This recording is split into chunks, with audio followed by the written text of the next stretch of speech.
Abdel Bari Atwan is a very long-standing friend of mine. He is from Gaza, from the refugee camps in Gaza.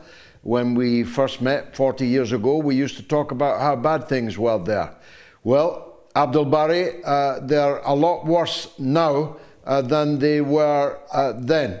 If it was agony for me to watch what happened in the week in Gaza, then of course it was very much more agonizing for you. Give us your view of what Netanyahu did and why he did it. You know, Brother George, today, the number of genocide, Israeli genocide victims on Gaza Strip reached until now 50,000. About 25,000 of them are children.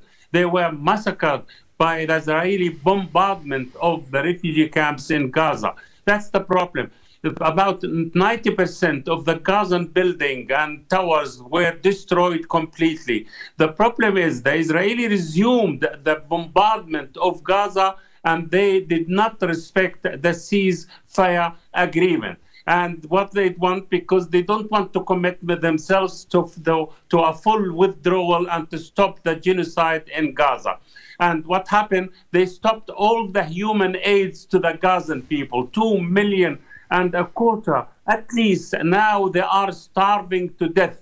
There is no electricity, there is no water, there is no food, there is no hospitals, there is no medical assistance, nothing at all. And I don't know why the international community is silent completely. What is happening to our people, to a human people in Gaza is, very, very dramatic, very, very, disrespect to the humanity. That's the situation now. People cannot find water, George. They cannot find water to drink. They cannot find water we are in Ramadan now, in order to wudu, to wash for praying there. This is the problem. And the Israeli cut everything. And in the top of that, the continuous bombardment. Today, more than 70 people were massacred by the Israeli. And, those people, they are in the tents. They were displaced from their places, from their even,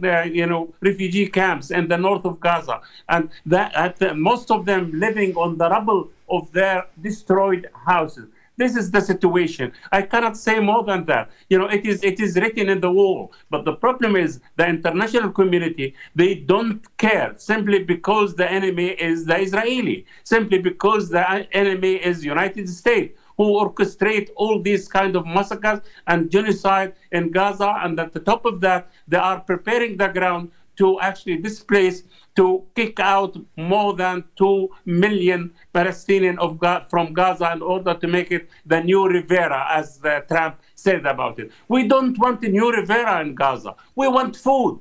We want water. We want electricity. We don't want to be another Singapore. No, we want to live like human being. That's all. Is it too much to ask to live normally like everybody on earth? Is it illegal to say that we don't want to leave our refugee camps? I'm not saying our heaven in Gaza, our refugee camps, which you used to call as open prison, George. Now it's not even over, and it's not open prison. It is a grave now. It is open grave to all the Palestinians there in Gaza.